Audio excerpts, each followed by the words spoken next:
বন্ধুরা, আগামী বছরের মাঝামাঝি সময় থেকেই শুরু হয়ে যেতে পারে গঙ্গার তলা দিয়ে মেট্রো চলাচল। ফলে শিয়ালদার সঙ্গে মেট্রো ছুটবে হাওড়া পর্যন্ত, এমনটাই মেট্রো রেল সূত্রে জানা যাচ্ছে। ইতিমধ্যে সেক্টর 5 থেকে শিয়ালদা পর্যন্ত মেট্রো চলাচল করতে শুরু করেছে।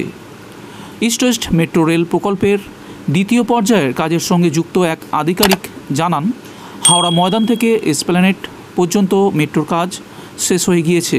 2023 সালে 6 মাসের মধ্যে বাকি কাজ শেষ হয়ে যাবে বলে মনে করছেন।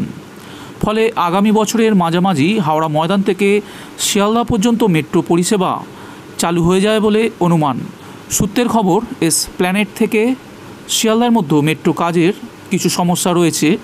কিছুদিন আগেই বউবাজারের বেশ কিছু বাড়িতে মেট্রো কাজের জেরে ফাটল দেখা দেয়, তাই সেখানকার বাসিন্দাদের অন্যত্র সরিয়ে নিয়ে যাওয়া হয়। মেট্রো রেল সূত্রের খবর, চলতি মাসে শেষেই কবি সুভাষ থেকে রুবি পর্যন্ত 6.2 কিলোমিটার পথে মেট্রো ট্রায়াল রান শুরু হয়ে যাবে। খুব তাড়াতাড়ি নিউ গড়িয়া থেকে বিমানবন্দরের মধ্যে প্রথম পর্যায়ের মেট্রো চলাচল শুরু হয়ে যাবে। জানা যাচ্ছে, ট্রায়াল রান শেষ হলে পুজোর আগেই চালু হয়ে যাবে কবি সুভাষ থেকে রুবির মোড় পর্যন্ত মেট্রো চলাচল।